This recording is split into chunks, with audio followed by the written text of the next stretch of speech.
ರಾಮನೂರಿನಲ್ಲಿ ಮರುಕಳಿಸಿರುವಂತಹ ಗತ ವೈಭವ ಶ್ರೀಮಂತ ಸಂಸ್ಕೃತಿಯ ಪರಂಪರೆ ಬಗ್ಗೆ ನಾವು ಮಾಹಿತಿ ಕೊಡ್ತಾ ಇದ್ವಿ. ಇನ್ನು ಒಂದೂವರೆ ಗಂಟೆ ಅಷ್ಟೊತ್ತಿಗೆ ಧರ್ಮಧ್ವಜದ ಆರೋಹಣ ಆಗುತ್ತೆ. ಕೆಲವೇ ಕ್ಷಣಗಳಲ್ಲಿ ನರೇಂದ್ರ ಮೋದಿ ಅವರು ಬಾಲರಾಮನ ದರ್ಶನ ಪಡೀಲಿಕ್ಕಿದ್ದಾರೆ. ಈಗಾಗಲೇ ಸಪ್ತ ಮಂದಿರಗಳಿಗೆ ಭೇಟಿ ಕೊಟ್ಟರು ನರೇಂದ್ರ ಮೋದಿ ಅವರು.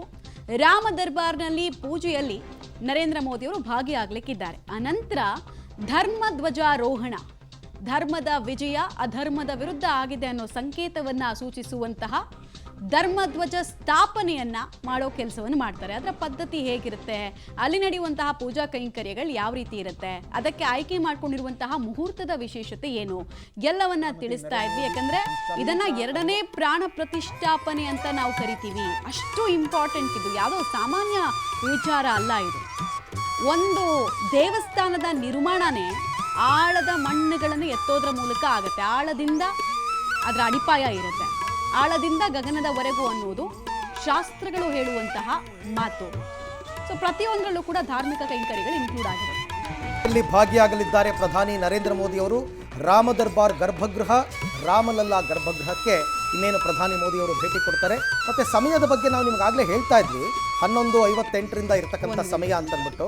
ಅಭಿಜಿನ್ ಲಗ್ನ ಯಾವ ಕಾರಣಕ್ಕೆ ಈ ಮುಹೂರ್ತವನ್ನೇ ಆಯ್ಕೆ ಮಾಡಿಕೊಂಡ್ರು ಅನ್ನೋದಕ್ಕೆ ಇಬ್ಬರು ಆಚಾರ್ಯರು ಮಾಹಿತಿಯನ್ನು ಕೊಡ್ತಾ ಇದ್ರು. ಸರಿಯಾದ ಸಮಯವನ್ನು ಇವರು ನಿಗದಿ ಮಾಡಿದ್ದಾರೆ. ಸರಿಯಾದ ಅಂದರೆ ಸನಾತನ ಧರ್ಮದ ಪ್ರಕಾರ, ಪಂಚಾಂಗದ ಪ್ರಕಾರವೇ ಮುಹೂರ್ತವನ್ನು ನಿಗದಿಪಡಿಸಿದ್ದಾರೆ ಅಂತಕ್ಕಂಥದ್ದು. ಇದಕ್ಕೆ ಮೊದಲು ನಾವು ತ್ರಿಕೋನಾಕೃತಿಯ ಧ್ವಜದ ಬಗ್ಗೆ ನಿಮಗೆ ಮಾಹಿತಿಯನ್ನು ಕೊಟ್ವಿ.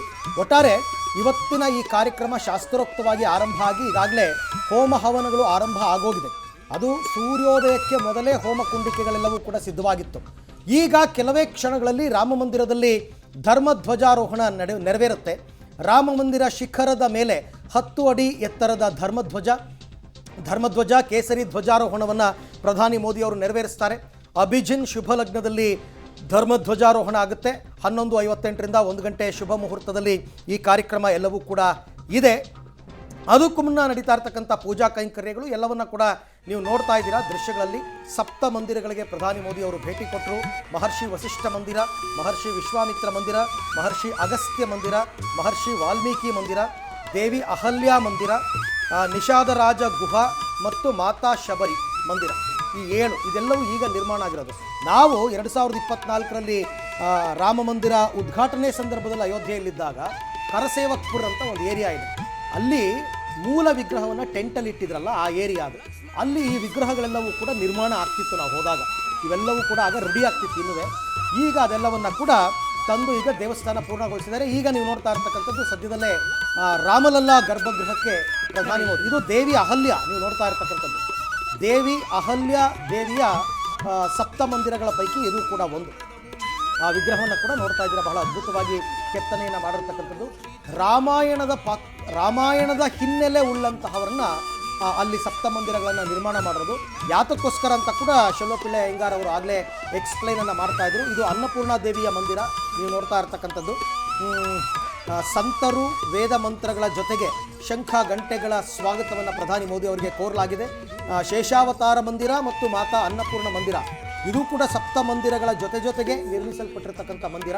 ಆ ಮಂದಿರಕ್ಕೆ ಪ್ರಧಾನಿ ಮೋದಿ ಅವರೀಗ ಭೇಟಿ ಕೊಟ್ಟು ಪೂಜೆಯನ್ನು ಸಲ್ಲಿಸಿ ತೀರ್ಥವನ್ನು ಪಡ್ಕೊಂಡು ಬರ್ತಾ ಇರ್ತಕ್ಕಂಥದ್ದನ್ನು ಗಮನಿಸ್ತೀರಾ. ಸಾಮಾನ್ಯವಾಗಿ ಇಂಥ ಶುಭ ದಿನಗಳ ಸಂದರ್ಭದಲ್ಲಿ ಪ್ರಧಾನಿ ಮೋದಿ ಅವರು ಉಪವಾಸವನ್ನು ಮಾಡ್ತಕ್ಕಂಥದ್ದು ವಾಡಿಕೆ.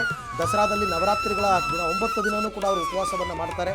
ಮತ್ತು ರಾಮ ಮಂದಿರ ಉದ್ಘಾಟನೆಯಾದಾಗಲೂ ಕೂಡ ಅವರು ಉಪವಾಸ ವ್ರತವನ್ನು ಕೈಗೊಂಡಿದ್ದರು. ಇವತ್ತು ಕೂಡ ಅವರು ಉಪವಾಸ ವ್ರತವನ್ನು ಮಾಡ್ತಾ ಇರ್ತಕ್ಕಂಥದ್ದನ್ನು ಗಮನಿಸ್ತಾ ಇದ್ದೀರಾ. ಅದರ ಜೊತೆಗೆ ಆ ದೇವಸ್ಥಾನದ ಸುತ್ತಮುತ್ತ ಹೊಸದಾಗಿ ನಿರ್ಮಿಸಿರುವ ದೇವಸ್ಥಾನಗಳೇನಿದೆ ಅಲ್ಲಿಗೆ ಅವರು ಭೇಟಿಯನ್ನು ಕೊಡ್ತಾ ಇದ್ದಾರೆ. ನೀವು ಆಚೆಗಡೆ ವಿಜುವಲ್ಸ್ ನೋಡಿದಾಗಲೂ ಎಷ್ಟು ಜನ ಗಣ್ಯರು ಬಂದಿದ್ದಾರೆ. ಆಲ್ರೆಡಿ ಬೇರೆ 6,000 ಜನ VVIPಗಳನ್ನು ಇನ್ವೈಟ್ ಮಾಡಿದ್ದಾರೆ ಸರ್. ನಾವು ತ್ರೇತಾಯುಗಕ್ಕೆ ಮತ್ತೆ ಕಂಪೇರ್ ಮಾಡಬೇಕಾಗತ್ತೆ. ರಾಮನ ಪಟ್ಟಾಭಿಷೇಕದ ಸಂದರ್ಭದಲ್ಲೂ ಅಷ್ಟೇ ಜನ ಬಂದಿದ್ರು, ಅದಕ್ಕಿಂತ ದುಪ್ಪಟ್ಟು ಬಂದಿದ್ರು. ಈಗ ಒಂದು ಭಾಗ ಅಂತ ಹೇಳ್ಬೋದು ನಾವು.